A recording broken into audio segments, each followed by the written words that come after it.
We are officially halfway through the summer 23 season, and we had our first overtime game of the summer on court 3. And while that was going on there, the Rhode Island Warriors nearly erased a 10-point deficit in the final 2 minutes to stun Lob City. I was watching that back from our live stream, so that's super cool on YouTube. 2 games in the same week finished within single digits for the first time this season, and we're going to break down all 4 games, even the ones that got a little out of control there at 7 and 9 o'clock here on the postgame show. We have another full house. I'll just read them off in the order I see them. We have Ian, Caitlin, Zach, Ryan, Owen, and Simon. So again, I mean, that Rhode Island Warriors Lob City game was highly anticipated. We had the undefeated Warriors 3-0 coming in, taking on Lob City 2-1 there. And we'll go to Zach first, just because that's who I see first. But before you do that, go buy your merch. Summer 23 free shipping on the site. I mean, you guys can't see them right now, and they all are going to be shaking their heads, yes, at how cool the new design is. I came up with that for this season. But we also have the original Build Your Legacy design as well. Free shipping all summer on the store, thelegacyleagues.com, and go to the store, get your stuff. Shout out Garen. That's also what I wanted to do on the Duje's Boys. He bought one of the shirts with the team logo on it that I made for the summer with the Duje's Boys shirt, was kind of using it as a warm-up. So Garen, shout out, thanks for that. And those are all up there for all 8 teams as well. But Zach, without further ado, Rhode Island Warriors down 10, like I talked about, and I forgot to look at how large the margin got. It felt like Lob City was in control, and I was kind of popping back and forth. So you can speak to that a little more about the flow of the game. I'll touch on the fourth quarter really quick because I did watch that back. So again, a 10-point game. They got a layup. I believe it was Charles Alexander after a missed alley-oop attempt. And then Aiden Dozos gets a steal, hits a corner 3. So just like that, inside of 2 minutes, it goes from a 10-point game to a 5-point game. And I'm going to let whoever goes next touch on Lob City kind of not having all of their players. So I think it's a credit to obviously the Warriors, but it's not so much Lob City kind of having that turnover in that key moment and really watching their lead evaporate as much as who was there for Lob City. So that's going to be kind of what we touch on. But then Lob came down and made a layup, so it's not like they didn't score. And then Marvin hit his only 3-pointer of the game, which cut it to 4. And then Lob City's bringing the ball up. They get the inbounds. They get over half court, and the Rhode Island Warriors jump the pass, get a steal, and go get a layup to cut it to 2. And this is what I want to talk about, and we'll get to Zach. In those final 20 seconds, Josh Smith had the ball in the corner, drives it, gets a dunk, and then misses the free throw. But I believe they called an and 1, and that, put the lead from 2 to 4. If you back up a little bit at that 2-minute mark, Josh Smith missed 2 free throws, literally minutes before that. I really wish, and I was watching, I was like, oh, the Rhode Island Warriors should have fouled Josh there. Down 2 with 20 seconds left. There's no shot clock. So Zach, let's go to kind of that last 2 minutes I just recapped. Sure, it's easy for me the next day to be like, you should have fouled him there, but that's a risk kind of playing it out with 20 seconds left when, timeouts are an issue and, the game is closing and you have all the momentum. So Zach, that last 2 minutes, craziness, and I'll kind of talk more on my perspective of both of these games, but what stands out from that last minutes for, the last 2 minutes for you, Zach? I think the big difference was the Warriors' 3-point shooting. They did not make their first 3 until I think 2 minutes left in the second quarter. And then I think they made probably 4 or 5 of their 3s within the last 2 minutes of the game. And when it comes to the fouling, some player, I can't remember who, was yelling on the bench at the end of the foul, and they weren't. And Robert Braxton couldn't because he already had 5 fouls. Right. And I mean, that's one of those situations where it's tough, right? You talk about, you foul out with 6. And so it's a give and take, right? I mean, when there's 20 seconds left, you're going to have to foul out. And I mean, if Josh misses that layup or they make a stop, we're having a different conversation, right? So things are very, touchy when it comes to that. But we'll go to Ryan next, keep everyone on their toes. But Ryan, even in that scenario and, about kind of what Lob City maybe didn't do at the end of that game, what was your perspective of those final 2 minutes as we have the box score up here for the wrong game? So give me a second. I apologize. We're going to get to Lob City there in a second, but Lob City in those final 2 minutes kind of saw their lead evaporate. What'd you see, Ryan? Lob City definitely got very complacent. Their intensity on defense wasn't what it needed to be. They weren't really playing cohesively offensively, I felt. And like you said, towards the end of that game, I do think you foul as soon as you can, because when it comes to timeouts, no shot clock, you need to stop the clock, gather yourself, and get coordinated as much as you can, as quickly as you can. So I definitely agree that fouling was the move there. And it wasn't because the Warriors got as close as they did, considering I believe the lead was up to 16 at one point. But Lob City got very complacent, but still very impressive that Lob City won against the undefeated Warriors, considering all the guys they were missing. Yeah, and we'll get to kind of how that puts us at a three-way tie for second now, with three teams at 3-1. Our lone undefeated is the Game Breakers, who we'll get to in a second. We'll save Owen for last. I can't even see him right now on my screen here on Zoom. But so Caitlin, talking about the Warriors who are up on the screen, and we can see their 3-point shooting there, 8 for 46. And I was sitting there watching the game, and even just more about the game as a whole, you know, Lob kind of being in control, or it feeling that way to me. And you could say I'm wrong. Of course, the Warriors make 18 threes in week one, right? Their first time in the league.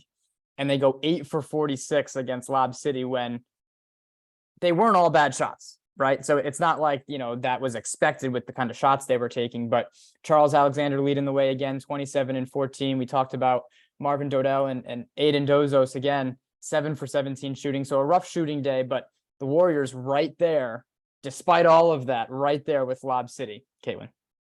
Yeah, I think if the RI Warriors made some more threes in the first half, they could have pulled this one out. They put themselves in a big hole, down 13 going into the fourth. And they tried. I mean, they're a really good fourth quarter team, but I think if they played with that intensity the whole game, they would have won, because in the fourth they were hunting balls and they almost did it, but it wasn't enough this time. Yeah, and Owen, I'll put you on the spot, and I can't even remember. I don't even know if you're writing about Lob City, but even if not, I know you can touch on it. We do have an article on Lob City about their lack of attendance, and it's, you know, some injuries, some players not being there, but that's kind of what I was getting at. And I want to touch on the team that won, because despite, you know, that crazy comeback and the Rhode Island Warriors making it a game, a win's a win, and Lob City will take it, just like Cody Crawford said in that post-game interview. And you know, especially in the regular season, you're trying to find that stride and that cohesion, which may be difficult for Lob City with them missing players, right? You see there on the screen, 5 players, you know, no Carl Lee, no Colin Burns, who's still hurt. And I'll give a mini update on that, where I think I said a couple weeks ago, he might be close after we kind of take a week off for the holiday. And that doesn't look like that's the case. And, you know, want him to get better first, you know, so he's not in pain. And then we want to see him on the court. But for Lob City, Owen, you know, 5 guys, and that kind of left them with a closing lineup of Cody and Jose. Obviously, you had another big game, Nuri and Josh Smith. And, you know, obviously everyone played a lot when there's only 5 guys, but they would have liked to, I'm sure, have had Colin out there at the end of the game, or Carl, or Victor Cashew, who Cody all talked about in the post game about not having those guys, making it difficult for them to mesh. They bring everyone back from last year, so I'm sure they can, you know, mesh a little more quickly when those guys come back. But Owen, you know, just on that point, in Lob City being able to still get the win, you know, what stood out about Lob City? I think a key to Lob City, not just this game, but every game, they come out in that first quarter and they're ready to play. They scored 26 and held them to 13. They had double the points at the end of the first quarter, which is no small deficit, especially with a running clock. So they were able to just control the game early. And then towards the end, like Ryan said, they got complacent. But when you're a talented team and you get out to such a big lead, comebacks are hard to come by for other teams. Yeah, and so we talked about them. Lob City now improving to 3-1, and that makes the Rhode Island Warriors also 3-1, and the other team with them tied for second is the halfway Crooks, who got their 3rd win, but we're saving that for later, because while that game was going on, like I talked about, the Duje's boys and Ice Trays were both looking for their 2nd win on the season. The game went to overtime thanks to a Nick Lemoyne 3. I believe he tied it at the end of regulation. And so that was kind of my perspective. Quickly, I left the Lob City Warriors game, and it was, again, a double-digit game, 4 minutes left, and I could still see the scoreboard from court 3. And I look over, and that's a 2-point game. And I look back at court 3, and it's back and forth and about to go into overtime over there. So I'm like sprinting back and forth trying to see what's going on. DA's boys take a timeout, but you guys had a better, you know, perspective on the end of that game than me. So it is the Duje's boys winning by 3 in overtime. You know, the Ice Trays didn't go away. They didn't really shoot themselves in the foot. It was really the Duje's boys making a couple extra plays, making a couple extra buckets, and being able to kind of execute in that overtime. But Ian first, I know only 2 of you guys were over there. So we have Ian and Simon. So I'll let you guys get in on this. But talking about that overtime and kind of how we got there, Ian, I said it coming in, and in that article, a big game for both teams, but especially the Duje's boys who have been here and have different expectations in the ice trays, I think is fair. And so a big win for them. And it was nice to have, Des Williams back as well. But go ahead, Ian, on that overtime win for the Duje's boys. Yeah, no, that game was neck and neck the whole way. I was hoping for a little double overtime action to see the sudden death for once, but this was definitely an entertaining game. The Duje's boys were out their guy Shane Patrick on the vocal end, so he wasn't there. But the Duje boys pulled it out in the end. And the referees, the calling was a little bit different. As you noticed, there's a lot more personal fouls. I know Santana for the ice trays was in foul trouble. He had 5 fouls like already in the fourth quarter. But the Duje's boys pulled ahead, and it was the first game, I think, for Desmond Williams, or it was at least the first game I saw him there. But he was playing at the top of the three-pointer, driving to the hole, made some threes. So his presence was definitely made. And yeah, the Duje boys came out on top. Yeah, we can touch on them again. We're going to get to Simon here in a second as I get down to the Duje's boys stats. Yeah, it is, Desmond Williams' second game. He played against my team. So of course he comes, yeah, it's only fitting that, he's there when plays the purple team. But yeah, as you see there, Des Williams 22 and Brian Yarst 20. I'm sure they both would have liked to have shot better. Lucas back with 17 after that big week 1. So, shout out to him, and 9 for 24 from 3. So 37% for them. But again, in that overtime and down those final 2 minutes, as we go over to Simon, I mean, we'll stay with the Duje's boys and them getting their second win, getting back to 2-2 on the year. Simon, especially, that overtime, we focus on that. What'd you see in that extra 2 minutes where they were able to get the win? I saw a very vocal presence from the bench for the Duje's boys. I think that having that deep roster helped a lot, and especially with like a great all-around game from all their players, it really helped them in the overtime and in the fourth quarter to pull out the win. Yeah, and especially in that overtime, I believe Brian Yarst hit a layup. Desmond Williams had the ball a lot, and they were really just riding those two guys in the overtime. So, leaning on those two, have a lot of experience. And I know we have an article coming about how this year's team is very different than what they, brought last year, just in players, but also, again, on that point of cohesion and playing together and knowing rotations, knowing who's good at what, and kind of what you need against certain teams is huge. And let's not forget the ice trays. Nick Lemon, as I mentioned, 3 for 7 from 3, 26 points. And he told me before the game, he's just trying to make a name for himself. Well, hey, he hit the tying shot to send it to overtime, and then hit a 3 when they were down 4 in the overtime to cut it to 1 or 2. So they might have been down 5 or 4, but they needed a 3. They kept it alive and made the Duje's boys hit even more free throws in the overtime. Again, never going away for the ice trays as they fall to 1 and 3, and they're right there.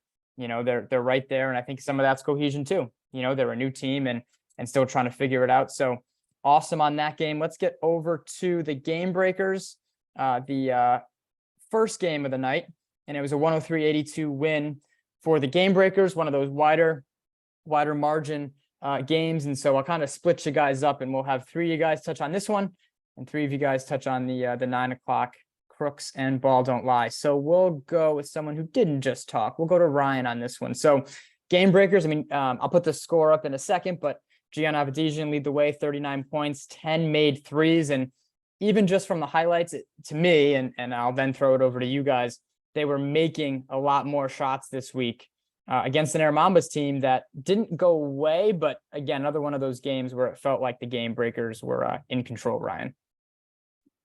Yeah, game breakers got out to it early. And like you said, Gian had 39 points, which is enough to make them a dangerous team every single week, having a talent like him. But him and Joseph Cicada are probably the best duo in the entire league. So 31 points from him is nothing to ignore. Both of them shooting high percentages too, 56 and 52. And I think they're just one of the most complete teams in the entire league, because you have 2 superstars like that. And then Haidatula Amini, who is such a great energy guy. He gives them whatever they need, whenever they need it. And I think Air Mambas has Mario Valerio is a great player. 44% from the field it's not as well as what we saw from Gian or Cicada. So it was 1 against 2 basically, and his 1 wasn't as good as either there too. So game breakers got out to it early, and they just didn't let up at that point. Yeah, and like I said, I mean, I forget what it said at the top, and we'll go back up there in a second about the kind of quarter by quarter breakdown, but never really got within, kind of single digits kind of after halftime. And I could be wrong on that, but we'll go back to Zach, who has been hanging out, but even kind of more specifically, Zach, on the Air Mambas, and you can touch on both teams, but you see there, Mario Valerio, 32 points, again, 12 for 27. Yeah, definitely, for that team specifically as well. A lot is on him creation wise. And I think that's when they're at their best, right? Because they do have Anthony Ramsey and Olajide Roland who play bigger. And so to have that, guard person with the ball in Mario who can set them up and get his own shot, I think is huge. And they're figuring some stuff out. I mean, even they were trying to take advantage of the size, and I know Anthony Ramsey made a three, and they have that range, but we'll go over to Zach and even touching on either team. The game breakers again improved to 4-0, but Zach, what from this one stood out? What stood out to me was Gian Abadijan's 3-point making. As it says there, 10 for 17 from three. The team shot or made double the amount of threes as the Air Mambas. And I remember he came down the court and hit 3 or 4 back to back to back.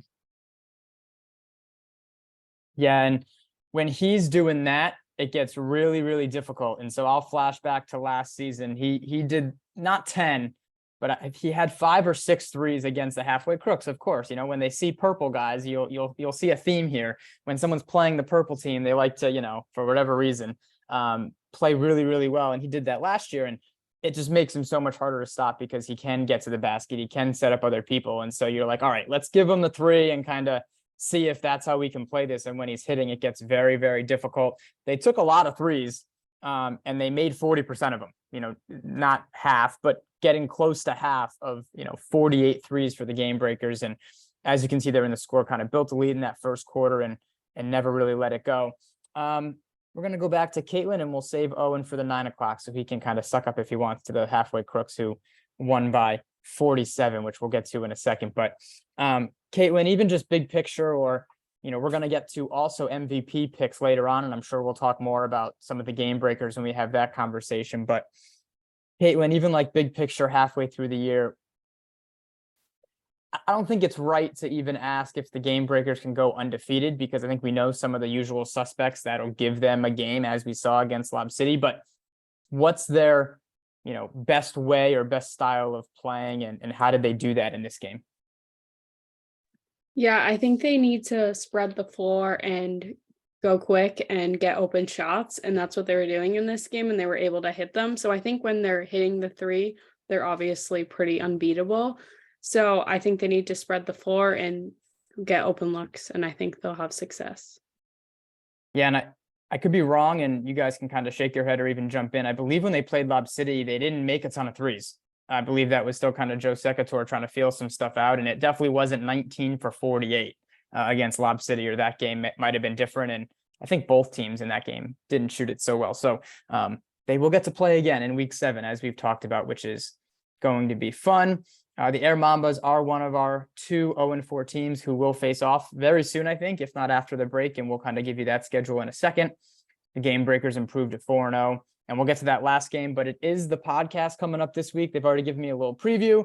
They're going to focus more on previewing, breaking down those lines, giving their picks, and they're having some players on this week. So get ready, and I'll preview it. One of those players, as far as, as long as things haven't changed, is Spence Freeman, who was on the court for the halfway Crooks. That's a transition, guys. Just take, that's how you do it. The halfway Crooks improved to 3-1.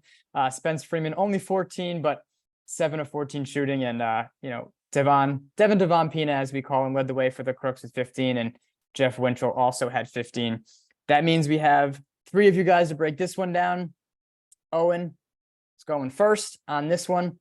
Again, a huge, 24-11 first quarter, and then the Crooks won every quarter, and it really wasn't close. So Owen, you can kind of give your perspective on the game and what kind of each team can take from this one as we get into the second half of the season. First, I'll start with the halfway Crooks. They look like one of the most complete basketball teams out here. They got 2 great big men in Pina and Winchell, and then they have a bunch of guards that all play great. Shout out to Jared Hansen. Although doesn't always start, he always goes off the bench and just plays great. And I think the Crooks have just look like a complete team and play like a complete team. And then as far as ball don't lie, something they definitely can improve on is their efficiency. They only shot 23% from the field. And yeah, some of those shots were good, but some of them, they were just throwing them up to throw them up to try to get back in this game. But if they can come down with a more established offense, they definitely can get a few more wins and hopefully be a sneaky team in these playoffs. Yeah, and we've seen it. They actually did it. They were one of the winless teams going into the playoffs, and it was when we had 10 teams. So the 7 played the 10, and they beat the 7 seed the last time they were in this league to get their first win of the season in the playoffs. So they're no strangers to that. They're one of the smaller teams, I think is fair to say, in the league. And the halfway Crooks, just like Owen talked about, one of the bigger, and I think Lob City is right there as well as far as size wise. But yeah, so that's a bad combination when that happens. And I was even talking to Ellis after the game. He's like, what do we got to do? And of course, they played 4 of the hardest teams to start the year. I mean, Lob City, Game Breakers, Crooks, and I forget the other one, but might have been the Warriors, I believe. So there you go. They played, literally the top 4 teams in the standings. But I was like, just keep shooting, and we'll get to their stats and we'll go to Simon next on even just ball don't lie in this game in general. But 9 for 43, right? So if you don't have the size, all right, like let's try to make a ton of threes and make up for it. And you only make 9, and like Owen said, shoot 24% from the floor. It's going to be difficult. So Simon, even just anything from this game and kind of what each team is looking like going into the second half. I think that ball don't lie needs to have like a better shot selection for their threes. They did shoot a lot of threes, like you said. They shot 43, but only made 9. I think some of that relates to the end of the game though, and partially like just shooting up shots to get the box scores better, But I think that they just need to have a better shot selection throughout the game. Yeah, that is what is known as garbage time, and that happens from time to time. And that's yeah, people just start hucking stuff up and it skew the stats a little bit. But even in that first half, I mean, you could feel it. They were hitting some shots early, so I think they might have made, shout out Michael. I'm not even going to try his last name. I should have asked him this week, but 21 points and 5 threes. So there you go. If he can shoot it a little better, he'll be a nice, bright spot for them. And Ian, you can go wherever you'd like on this one before we wrap it up and we get some end of season award preview going on as we're at the halfway point of the season. But Ian, what do you have from the last game of week 4? Yeah, I think the halfway Crooks just came right out of the gate and just showed them what they're about. And I like how they have a well-balanced team size-wise. You have Pino, Winchell, and Langston on the bigger end, all getting 9, 10, 11 rebounds, and each contributed to a block. And I just think their guard play and 3-point making is just outstanding. And they just have a well-balanced and like even-rounded team. So that will definitely help them in the long run. For sure. And let's do that. Like I talked about, ball don't lie. Still looking for their first win, while the halfway Crooks are now in that 3-way tie for second at 3-1. Speaking of Jeff Winchell, the reigning defensive player of the year, we're going to start with MVP and we're going to go down the line, and you guys can all make your case for who would be your MVP as of today. And so that's where it gets a little tricky, because we always have this debate. It's kind of like with the power rankings. MVP doesn't necessarily mean the best player, but maybe someone who has the most impact on their team. Most likely it should be a team from upper in the standings. So that's kind of where some of the other awards that we have, that we will have for real and we'll have votes on at the end of the year. Offensive player of the year, defensive player of the year, most improved, rookie of the year, and 5th man of the year instead of 6th man of the year, because we play 4-on-4. But let's go to, the order's going to change. It's all right. So we'll go Ryan first. We'll put him on the spot. Hopefully he's been over there preparing his MVP case. But yeah, so make your case. Who's your MVP through 4 games and why? You know what I mean? I think that's a huge part of this. Who do you have and why? So for me, I think it's a 2-horse race between Charles Alexander and Gian. And in spite of the loss this last week, I'm going to go Charles Alexander. Right now, leading the league in scoring, leading the league in rebounding. He's a focal leader, and he's on a great team. The team's still 3-1. I think Gian is the best player on the lone undefeated team in this league, but I think Alexander is doing more with less, I guess you could say. So I got to go with Charles Alexander for my MVP pick. I like it. And I think that's even goes back to, I think it's going to be a lot on how the Warriors do the rest of the year, right? I think whether, right or wrong, that may have a lot to do with it. And it almost in that scenario, not penalizes Gian, but because they have so many options, it kind of evens out some of that, ability on that team. Because I mean, I think you can make a case for a couple guys on that team to kind of be in this conversation. All right.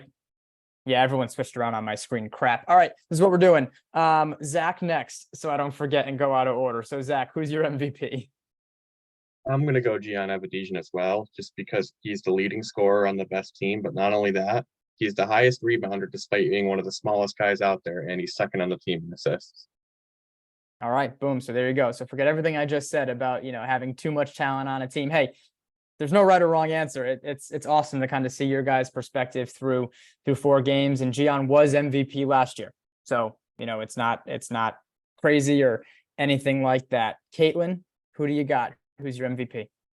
I also have to go with Charles Alexander. I just think he does the most for his team. I think if you took him off that team, it'd be a whole lot different.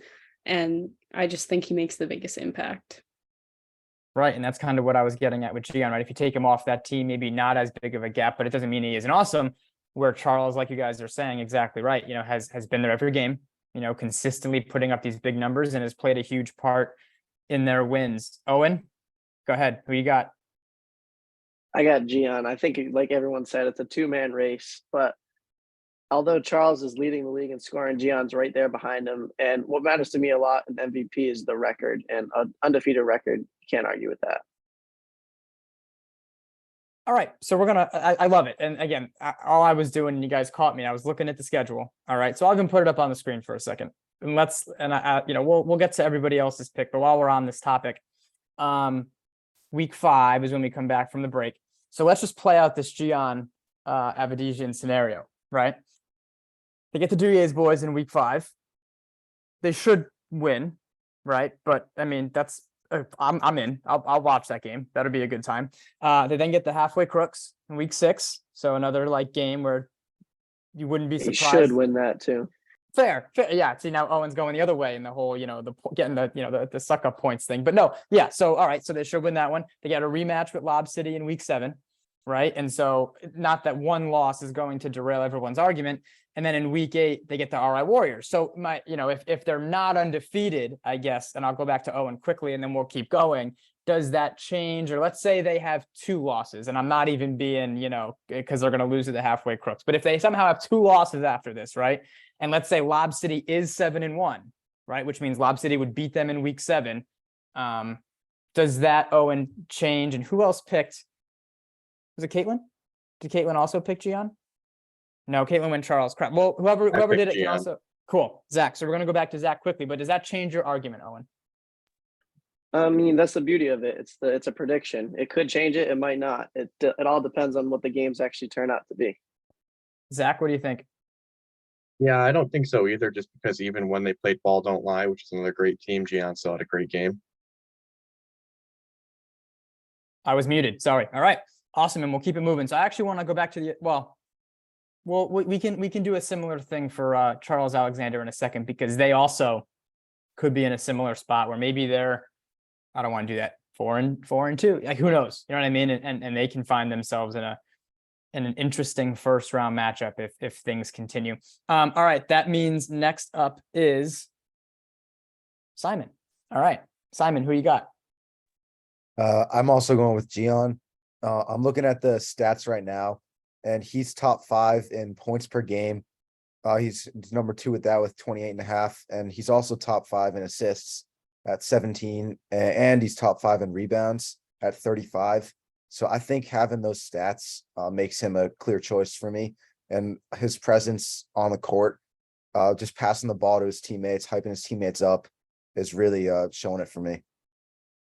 All right. So 3 for Gian, 2 for Charles. Ian, are you going to tie it up? Who you got? I'm actually going to take this a little different. I'm going to take Gian's teammate, Joseph Secator. He's averaging 24 points per game, and I think he's definitely the most entertaining player to say, but they got a 2-headed snake over there on the game breakers, but I'm going to have to go with Secator, and definitely Gian's close runner-up, but yeah, I don't know. We'll see what the second half of the season has entailed, but I'm leaning towards Secator on this one. I love it. And even, we're going to do the other awards a little more quickly, so you guys can just jump in a second if you have a defensive player of the year nominee and why, or offensive, and you guys can all fight it out. But just so everyone knows, all of the intern analysts we have, so there's 11 of them, they all will get a ballot that counts for 2 votes, right? And then the players who do the podcast get a vote that counts for like 1 vote. So it's weighted, right? So these are the people who will have the majority of the poll. But if they're all split, that's where it gets, very interesting. And we'll see. Again, a lot of basketball left. And even just for the Warriors quickly, they get the Air Mambas in week 5, which, I mean, I can see all of your faces, but are we like the Warriors should win? Are we sure? Are you betting your life? I'm not betting my life, but they should win, right? In week 5 for the Warriors. Week 6 is the ice trays. Week 7's ball don't lie. Week 8 is the game breaker. So the Warriors actually probably strength of schedule wise have a little easier route than the game breakers. Does anyone have an offensive player of the year nominee that they think so far through 4 games might deserve it? I don't think Valerio gets enough credit over on the Air Mambas. They don't have a great record, but he always consistently is their offensive guy. They look to him to score, and that's exactly what he does every time. Yep. Yeah. He was shooting it. Like they needed some shots and he was hitting them. Anybody else offensive? I think I would say Gian for that case, because like we said, 28.5 points, but he's averaging more assists than, I think he's like number 8 in the assists or 7, whatever it is. So a complete player on that end as well. Yeah. And it kind of goes back to, how do you define that? Right. I mean, is it mostly scoring? Is it like scoring plus assist? And that's kind of all the numbers we can look at. How many points are you responsible for versus how many, are you scoring? And there's a little different, opinion there. Defensive player of the year. Anybody have any choices so far? I got Jeff Winchell on the halfway Crooks. He's got 16 blocks on the season already, just through 4 games, which to me is crazy. And the second closest only is 9. So just by having that many blocks through 4 games is a clear choice for me. Anybody else? I'm with him on Winchell, 4 blocks per game, a steal a game, but also to note, only 6 fouls all year. So he's playing physical, but he's also playing very smart. Yep. Ian? Yeah, I would say Winchell, but I wouldn't forget about Olajide Roland. He's definitely a close second. And the Air Mambas, without him and his paint presence, they would definitely have a gap there. So I think he's kind of keeping them, although they have a losing record, he's definitely keeping them within striking distance when it comes to like a paint presence. So I mean, he hasn't, 9 blocks and 7 steals. So I wouldn't forget about him on the defensive player of the year candidacy. Yeah. Very good point. And if you guys right now or anyone listening has the stats open, if you go to the player stats page, you can actually click on that black bar and it should sort every player by every stat, which is just, there's no way to tell you unless I like physically tell you guys. So that can help you for 5th man, which we'll get to in a second. So if you want to sort by like game started, it should be pretty accurate, because 5th man, you'd have to come off the bench, right? So just so we can kind of get maybe an answer on that. But how about rookie of the year, which may be harder for you guys? Does anyone have any even ideas? And I can kind of see if you're on the right track. I mean, Mario Valerio's in the running. He actually might have played last season though, like briefly, and he wasn't on the same level. I don't think. So Joe Secatore is new as far as rookies. Anyone else have any ideas? Rookies? I That's didn't a hard realize one. those heavy hitters were up there for rookie of the year, but I did want to give a shout out to the Duje boys with Corey. He's shooting 50, 40, 90 on as far as splits, and efficiency goes a long way in a league where it's just 8.5 feet. Yep. And he's a rookie too. So there you go. So Corey Bardsley, and the Duye's boys. Des Williams as well. Lob City's all returning guys, so they're out on this one. The Warriors, maybe Charles Alexander there as well. He's a rookie. Marvin Dowdell, just throwing out some other names. We're going to skip most improved, even though we will do that award, only because that is, you guys need time to like look stuff up for that. And I like to surprise all these guys with what I'm asking. But that would be like someone who did play in the league last year. So almost the opposite of rookie of the year, right? Who then improved, the most. So that's a whole different debate. 5th man. So somebody who you guys have noticed come off the bench. Any nominees for that one?